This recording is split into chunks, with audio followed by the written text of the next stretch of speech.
हरे कृष्णा। ओम गण गणपति नमः। ओम नमः शिवाय। आज आप श्रवण करेंगे गणेश विसर्जन की दुर्लभ कथा। गणेश जी को नए जीवन की शुरुआत और बाधाओं को दूर करने वाले देवता के रूप में जाना जाता है। ऐसा माना जाता है कि गणेश जी की मूर्ति को विसर्जित करने के लिए जब ले जाया जाता है तो अपने साथ साथ घर की सभी बाधाओं और विपदाओं को वे अपने साथ ले जाते हैं। आज आप श्रवण करेंगे भगवान गणेश जी की अनसुनी कथा, जिनकी पूजा करके स्वयं पार्वती जी ने उन्हें अपने पुत्र के रूप में पाने का वरदान प्राप्त किया था। श्री गणेश भगवान ऐसे भगवान हैं जिनकी पूजा स्वयं शिवजी तथा विष्णु जी ने की है। तो आप सभी भक्तगण प्रथम पूज्य गणेश जी से अपने मंगल कामना की प्रार्थना करते हुए आज की कथा सुनिए। कथा को पूरा जरूर सुनिएगा। आधी अधूरी कथा को सुनने से पूर्ण फल की प्राप्ति नहीं होती। आइए कथा प्रारंभ करते हैं। गणेश पुराण में कहा गया है कि जो मनुष्य गणेश पूजा, विसर्जन, कथा श्रवण व पठन का लेश मात्र भी हिस्सा बनता है तो वह धन लक्ष्मी सुख संपत्ति से परिपूर्ण हो आनंद पूर्वक जीवन व्यतीत करता है। उसे मोक्ष की प्राप्ति होती है। धार्मिक ग्रंथों के अनुसार श्री वेदव्यास जी ने गणेश चतुर्थी से महाभारत कथा श्री गणेश जी को लगातार 10 दिन तक सुनाई थी, जिसे श्री गणेश जी ने महाभारत लिखी थी।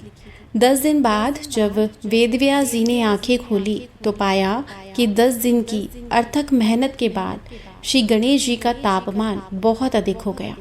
परंतु वेदव्यास जी ने गणेश जी को निकट के सरोवर में ले जाकर ठंडा किया। श्री गणपति जी के शरीर का तापमान न बढ़े, इसलिए वेदव्यास जी ने उनके शरीर पर सुगंधित साधी मिट्टी का लेप कर दिया। अनंत चतुर्दशी के दिन जब महाभारत लेखन का काम पूरा हुआ तो गणेश जी का शरीर जकड़ चुका था। बिल्कुल ना हिलने के कारण उनके शरीर पर धूल मिट्टी जम गई थी। तब गणेश जी ने सरस्वती नदी में स्नान करके अपना शरीर साफ किया। इसलिए गणपति स्थापना 10 दिन के लिए की जाती है और फिर गणेश जी की प्रतिमा का विसर्जन किया जाता है। इस त्योहार को मन का मैल हटाने का पर्व भी माना जाता है।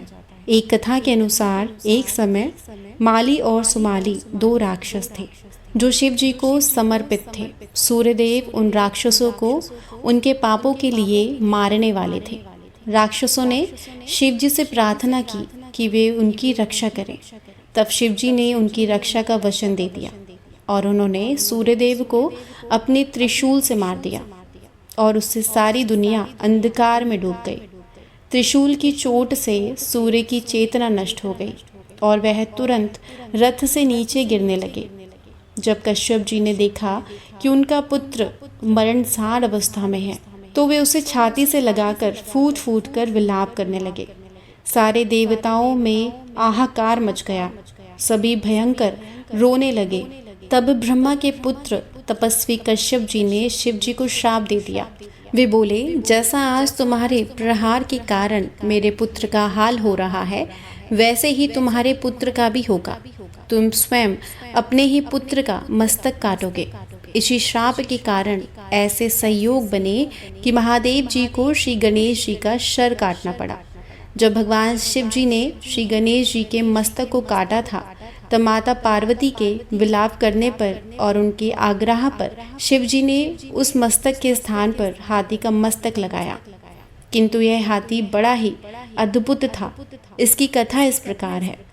इसके अनुसार एक बार स्वर्ग से लौटते हुए दुर्वासा ऋषि ने इंद्रदेव को पारिजात पुष्प का उपहार दिया और आशीर्वाद दिया, यह जिसके मस्तक पर होगा वह तेजस्वी तथा परम बुद्धिमान होगा, संसार में प्रथम पूज्य होगा। देवी लक्ष्मी उस पर कृपा करेगी और वह भगवान विष्णु के समान ही पूजित होगा। तब इंद्र ने उस पुष्प को हाथी के मस्तक पर रख दिया। हाथी मतवाला होकर उस पुष्प को पैरों तले उसने कुचल दिया और मस्तक पर रखे जाने के प्रभाव से ज्ञानी होकर जंगल में भाग गया। दुर्वासा ऋषि ने अपने उपहार के अपमान से आहत होकर इंद्रदेव को श्रीहीन होने का श्राप दे दिया। हाथी पुष्प के प्रभाव और दुर्वासा ऋषि के आशीर्वाद के अनुसार परम ज्ञानी हो गया, किंतु मतवाला होकर जंगल के अन्य जानवरों को कष्ट पहुंचाने लगा। कश्यप ऋषि के श्राप के फलीभूत होने का समय आ गया। शिव जी के त्रिशूल से गणेश जी का सर विधि यानी कि क्षतिग्रस्त हो गया, तो उधर ऋषि के आशीर्वाद से हाथी ज्ञान को प्राप्त हो गया।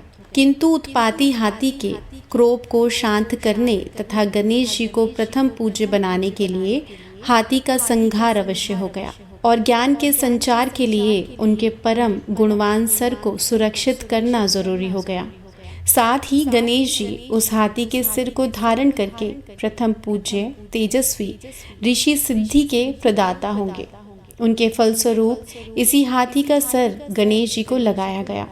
ऊपर से देवी पार्वती ने अपने शरीर के मैल उपटम से गणेश जी की रचना की थी, जिसके कारण गणेश जी की बुद्धि मलिन हो गई थी और उन्हें बल का अहंकार हो गया था। इस कारण भी शिव जी को गणेश जी का गर्दन काटने की लीला करनी पड़ी। वैसे वे वो अवतार हैं जिसका कोई अंत नहीं है। इस संबंध में गणेश पुराण के अनुसार गणेश जी का एक ही अवतार नहीं बल्कि वे प्रत्येक काल में अवतरित हुए हैं।